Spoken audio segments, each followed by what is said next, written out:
Bob Cooper is the curator of the Library Museum in the Grand Lodge of Scotland.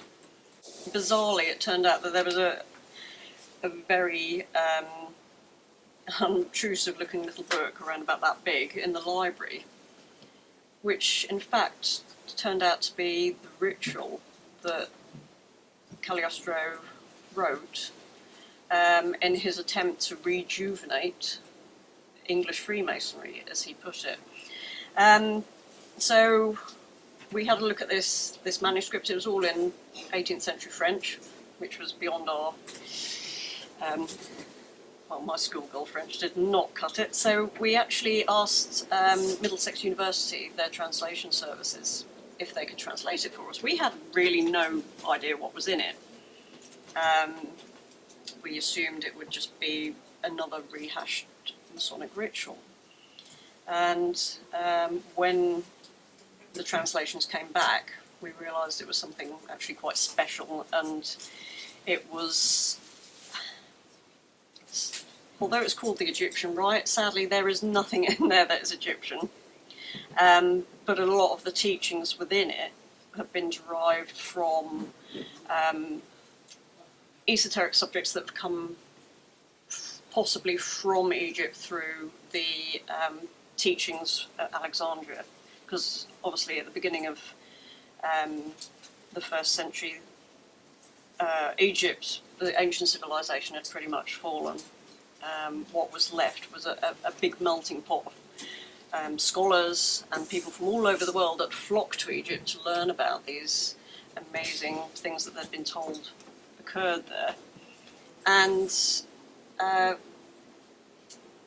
many of these teachings that came out became a kind of hybridized version of various different traditions and religions. So you had a mixture of Christianity, you had a mixture of late Greco-Egyptian teachings.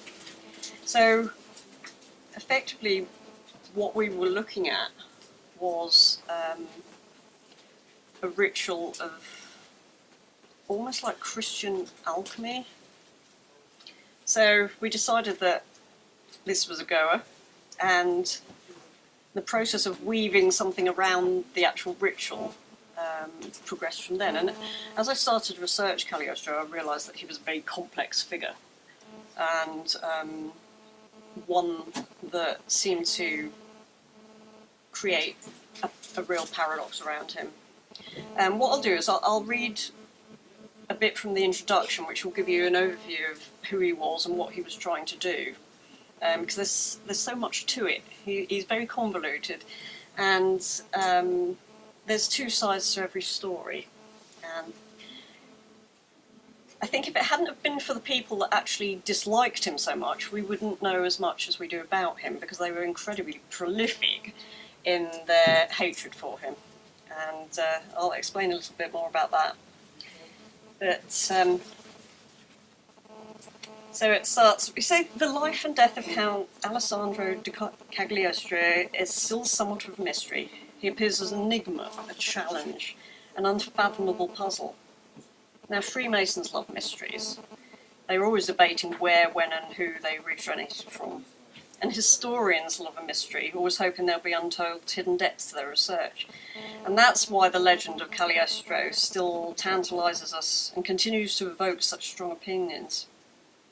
He was born in the progressive Enlightenment era of the 1700s, and he was just one of a multitude of very colourful characters that brightened the gloom that was left over from the Restoration period of the century before.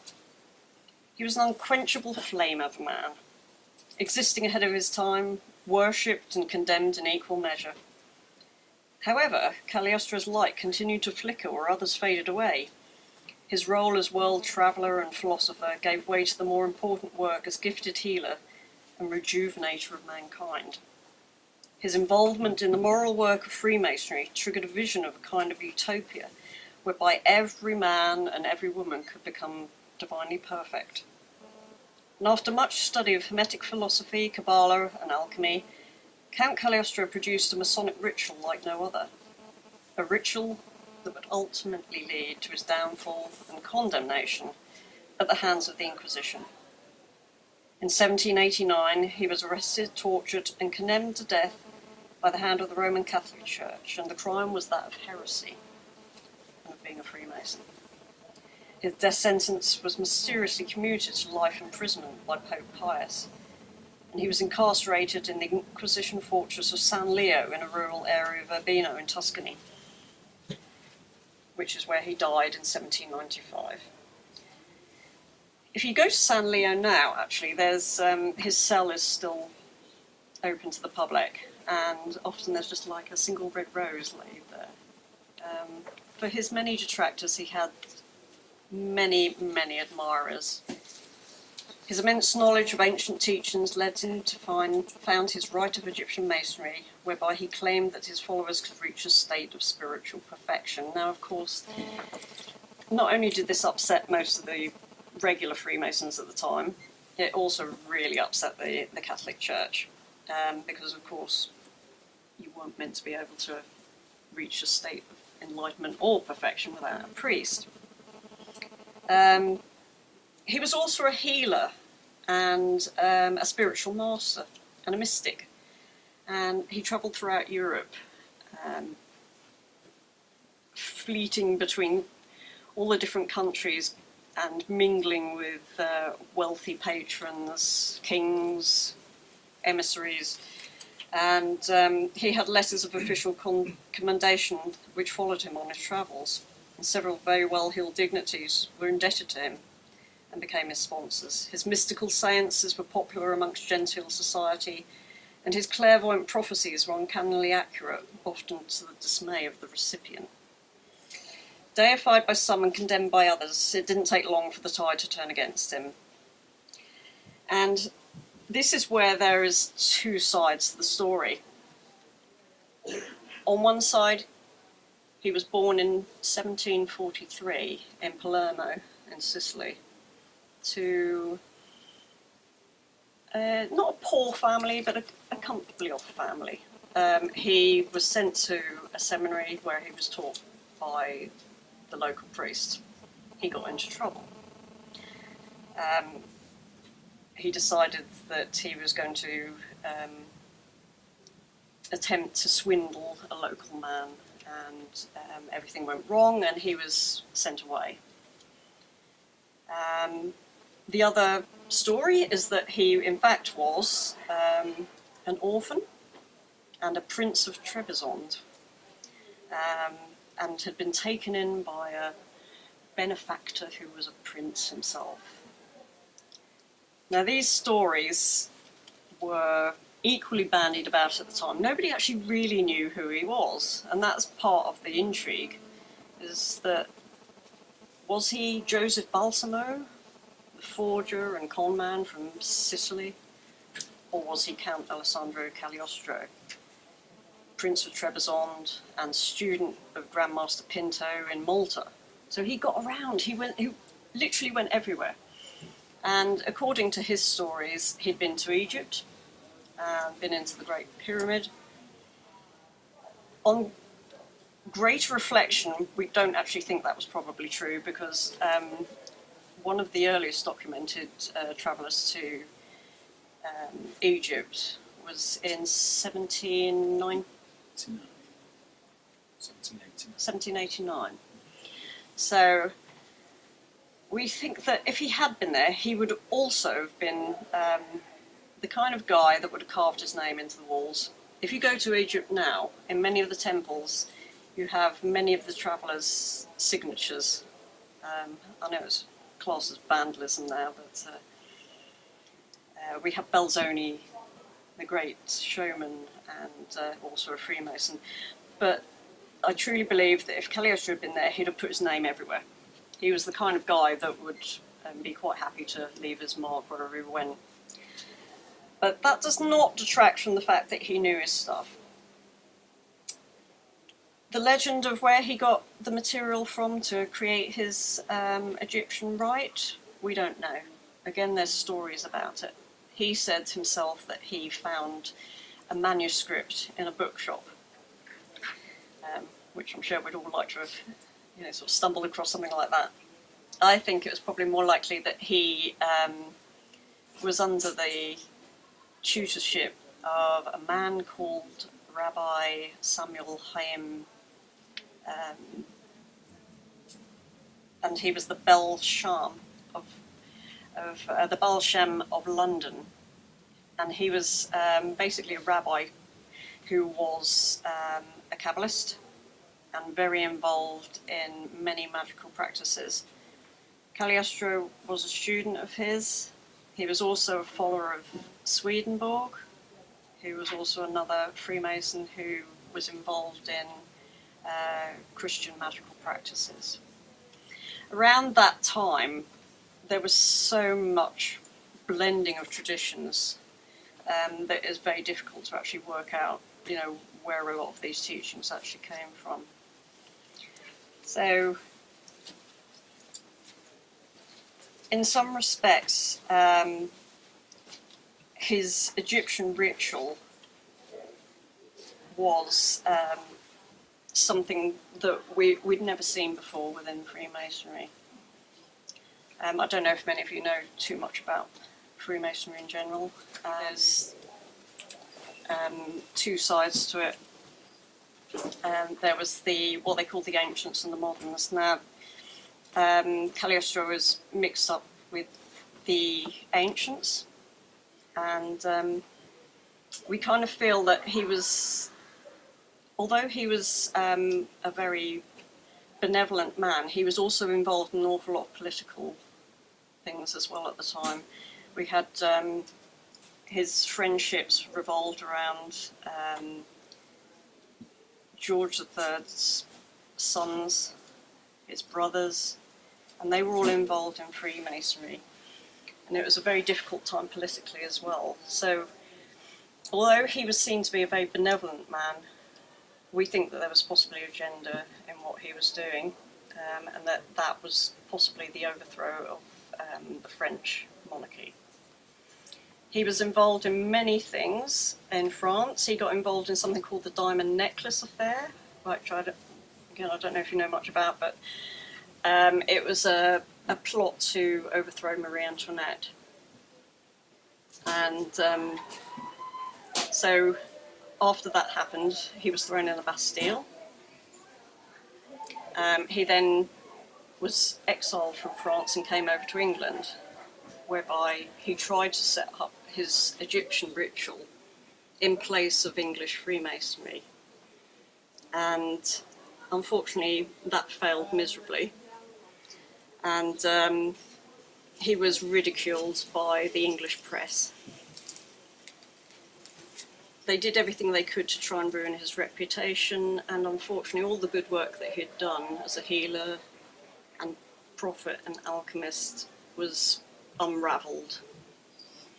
But from the point of view that in the book we don't try to prove one way or the other whether he was this shady character of Joseph Balsamo or whether he was this benevolent healer and incredibly talented master of magic.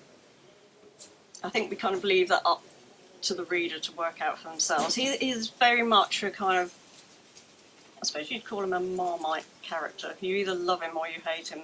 It's very hard to find a balance in between, but that's one thing that we really wanted to do with the book. The whole process towards the end of his life, whereby he was condemned by the Inquisition, he made a really bad mistake.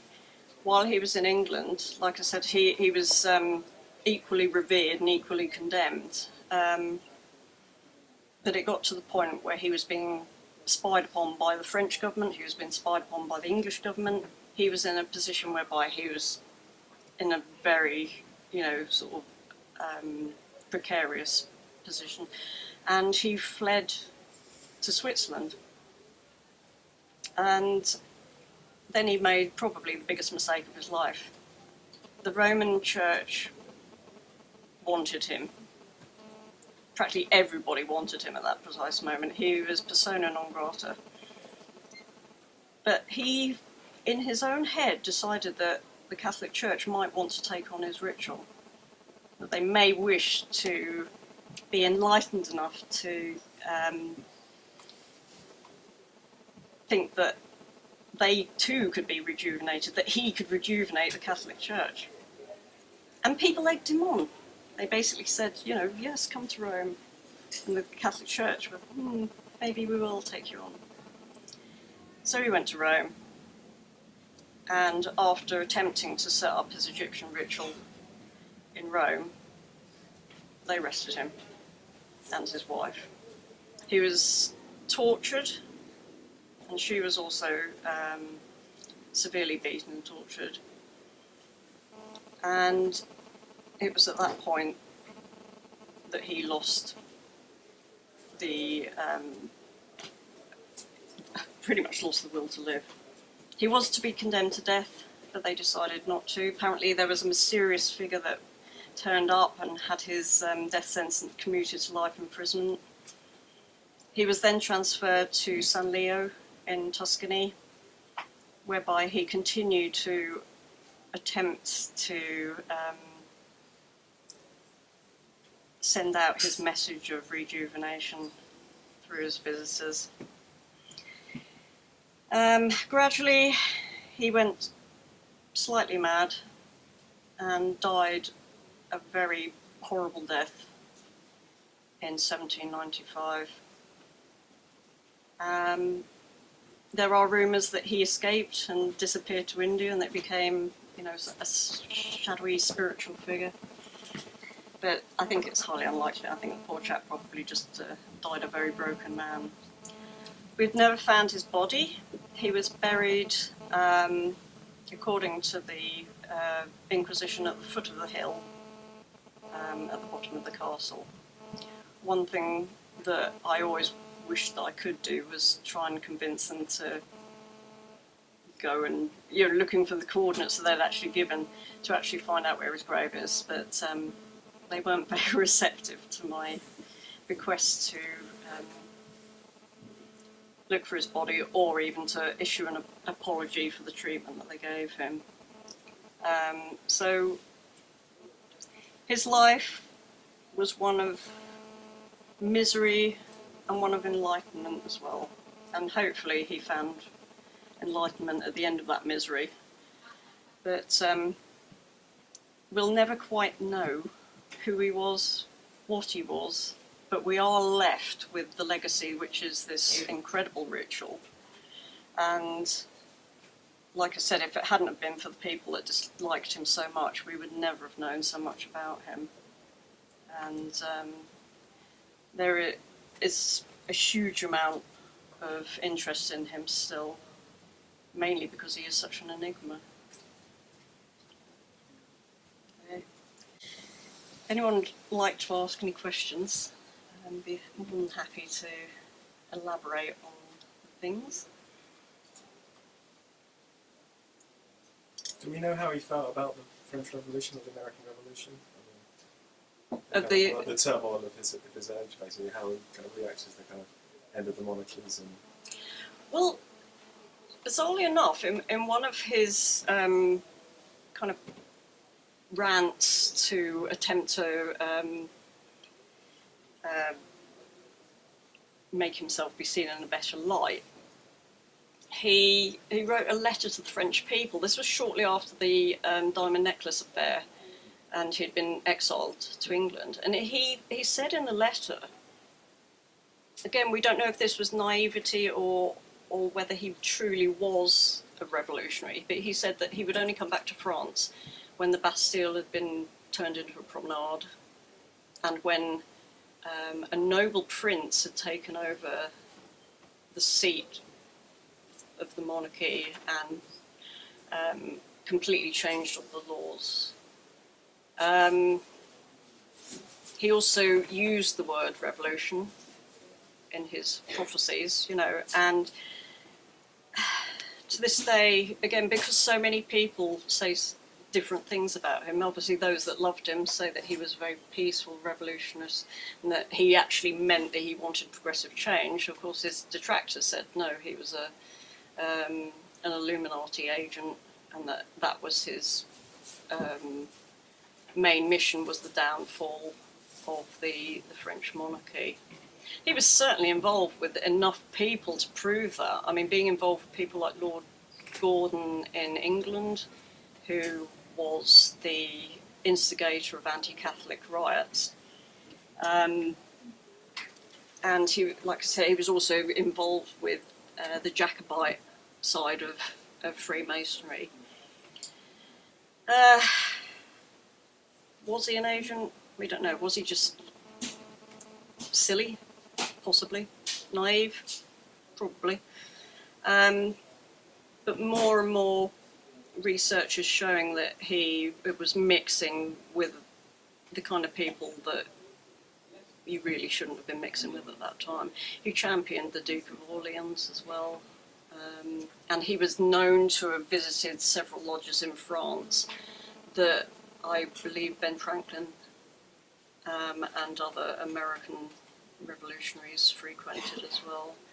So it's looking as if the Inquisition's accusations of Jesuit agent or Illuminati agent were probably closer to the truth that we would actually perhaps like. I think when I first wrote the book and was researching it, I had rose-tinted spectacles in some ways. And it's very easy to romanticise a period like that because it's so flamboyant. And having looked at some of the research since and the people he mixed with, who were notably involved in revolutionary talk. So William Blake, Philip de Loutherbourg, Richard Cosway, and obviously Lord Gordon. He wasn't doing himself any favours if he really wanted to, sort of come over as being a benevolent chap. I like to think that he had the best interests for everybody, and that he truly believed his own hype, that he did actually want to rejuvenate mankind. But I mean, it's a pretty tall order to, and to come out with that kind of stuff, and obviously going to make enemies saying that kind of thing, especially with, with the churches involved as well. I think from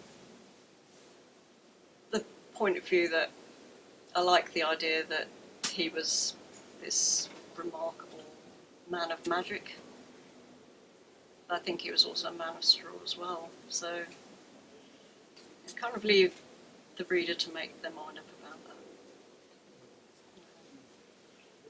Do you think he could be he would sort of see himself as a sort of catalyst for all of these different movements going on? Do you think he could have sort of... I think you're right, actually. I think he thought he could pull all these things together. Again, Freemasonry was in Europe in particular, was very rebellious against the what they saw as English Freemasonry, which is now what we call regular Freemasonry, which was under Grand Lodge of England.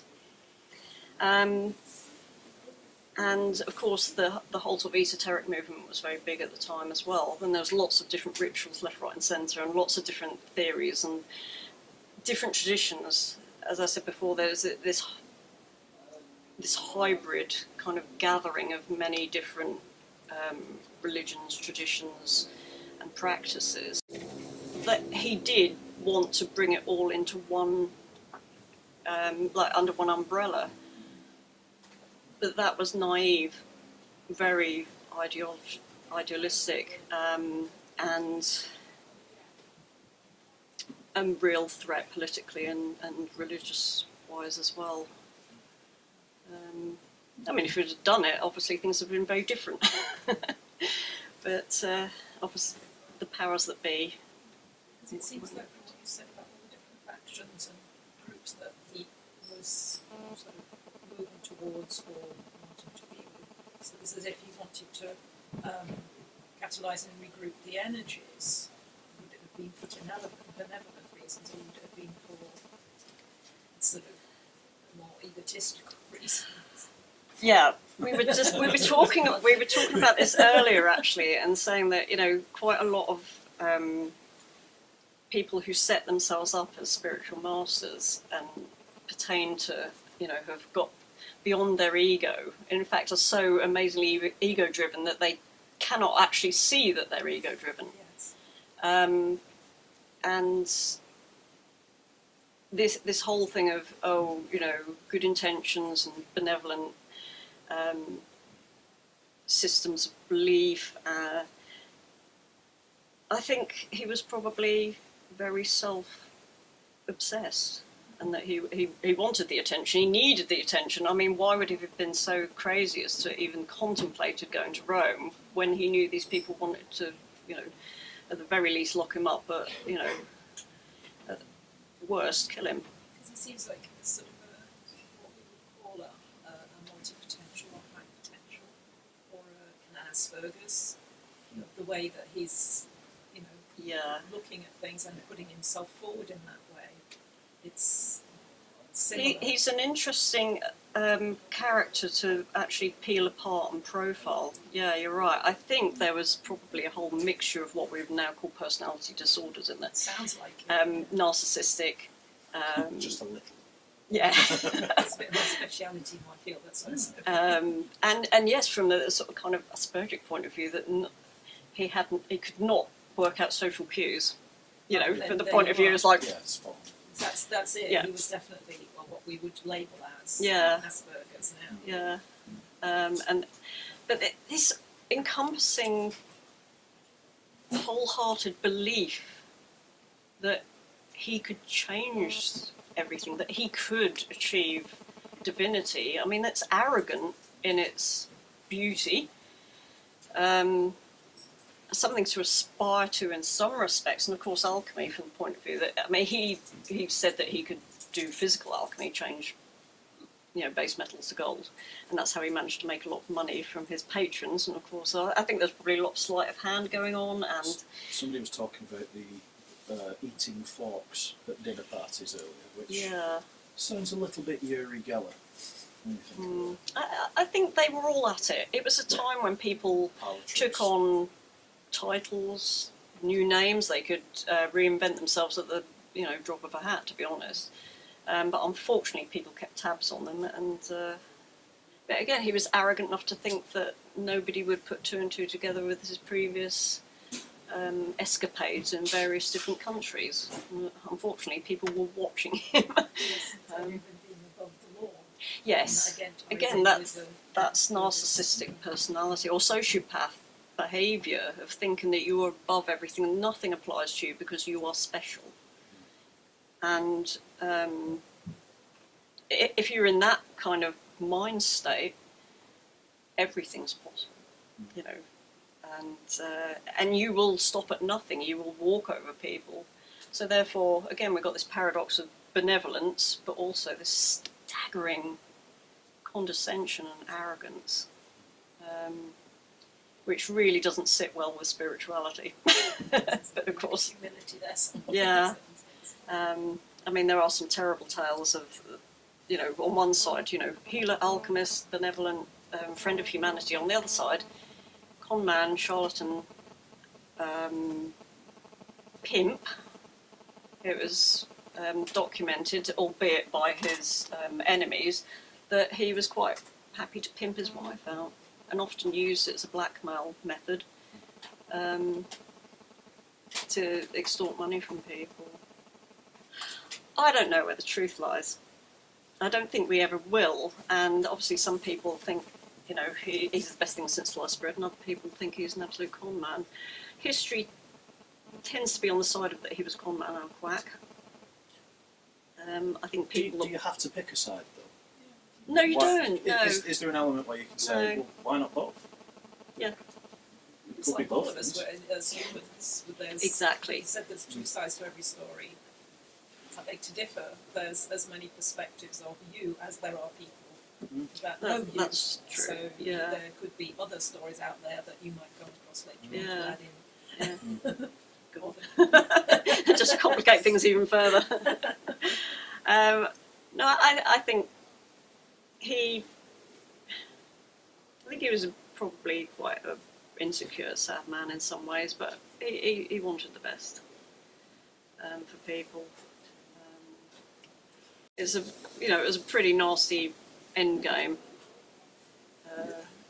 and not really something that was deserved in that respect.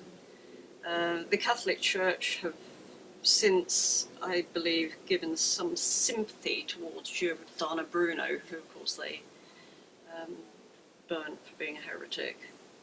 I did posit that perhaps they could extend some slight apology to Cagliostro, but there was nothing forthcoming. I don't think they've forgiven him yet. But we don't actually know what happened to his wife, though. She was imprisoned for a short period of time. I think she was tortured with him. Well, not with him, but she was also arrested and tortured to a certain degree. Probably because they really wanted to know the depth of his revolutionary and kind of his threat to the church. And so, she was obviously complicit. But I think she was also then sent to a convent. And after that, nothing was heard. So whether she was let free, whether she escaped, whether she died. Again, that's a sad tale. Apparently he used to shout from the windows down to the village below in San Leo, calling out for her. So, a pretty sad ending for him. And I think it's quite a shame, really, that he's had no burial. But they said that he would not have a burial because of his heresy. I know there's mention of him not having a burial, but there are alleged artefacts of his. There are alleged artistic portrayals of it. Oh yeah. Is there any that spring to mind? There's various articles of his magical, the remnants of his possessions. It's actually a ring in the Library Museum of Freemasonry, which is purported to have been his. And it's an obviously very Masonic ring, but it has a scarab which twists. And on the other side are 3 hieroglyphs. Now, if it was his, hieroglyphs hadn't been deciphered at that point. So it either proves one way or t'other in a weird sort of way. If that ring's genuine, it was his, and he actually understood the process, the hieroglyphs, and perhaps that then gives more credence to his Egyptian origins of his rite or his life. I think probably it is a later piece of jewellery that's just made its way in there. I mean, well, what a perfect thing to attribute to a rather beautiful ring. It belonged to this flamboyant figure. There have been things that have popped up in auctions. There was a Kabbalistic knife that was auctioned at Christie's many years ago. But his regalia and his manuscripts were believed to have been burnt by the Inquisition on his arrest. They publicly burnt them in the square, which again was another way of humiliating him quite adequately. But portrayals of him in the media, in modern media. I mean, I know if you Google Cagliostro, or you just look for a Google image search on Cagliostro, you will there's 2 main results you'll get. You'll get Alessandro Cagliostro, and you will also get a manga character, obviously the Japanese anime. There's a character there. So the name has inspired a lot. Oh, it has. There's been a lot of films about him as well, particularly sort of flattering. Again, he's made out to be a bit of a con man and a charlatan. But he's featured in comics. I think it's Doctor Strange. There's the Cagliostro's a character in there. Obviously, he's been depicted in many plays and operas, which were actually satire. Again, there's not really been anything that's been particularly complimentary, and that's why I think a film would be quite nice to follow the book, because it actually gives a coherent plan of his life and everything, rather than just focusing on the bad bits. It also has the good bits in as well. Well, you have the Affair of the Necklace film, Yeah. in which he's played by Christopher Walken. Christopher Walken. And actually, Not a bad person was to it portray Marlon a character like Brando that. played him in Black Magic, I think. Was that Orson Welles? Oh no, it's Orson Welles. God, yeah. I remember Orson. All right, yeah. There is actually a list of all the different things that he's been involved with. Oh, you know, people have involved him in pop culture that we mention in here. But you know, it's a pretty long list. He's certainly made waves, and he's, of all the characters from that era, he's still one that is living on in perpetuity, really, sort of, along with, I suppose the other one really is the Comte de Saint-Germain, who was seen as a, you know, again, this kind of spiritual, immortal figure. We don't really see the like now. I mean, I think they were romantic, flamboyant figures. Nowadays, we just tend to get rather strange people setting themselves up as masters and gurus. But, There's a Canadian guy called Patrick Bierensteiners, who's an alchemist. oh, okay. Yeah, he does quite a lot of stuff. Mm. He does a lot of talks about the language that was used to build the cathedrals and stuff in France. Oh, right. The green. The builders used to communicate with each other so that nobody else would understand and get their secrets. Yeah. Was that Falconelli? Based on Falconelli's work, who was the yes, I think Yeah. it was. Yeah, Falconelli. That's right. Yeah. Yes. And Bierensteiners has done a lot of research into that work. I mean, you know, from a personal level, I mean, what does it convey to you in terms of? It's basically a process of spiritual alchemy. So it's about, you know, turning your base nature into a more higher spiritual level, becoming closer to God. Or for some people would say becoming God. I think, again, that's a little bit too arrogant. I mean, if you think about it, obviously we all have the ability to be a reflection of God, or a reflection of the divine nature. I think that's the crux of it, and that was the one thing that he was all about, was this rejuvenation and regeneration of the human.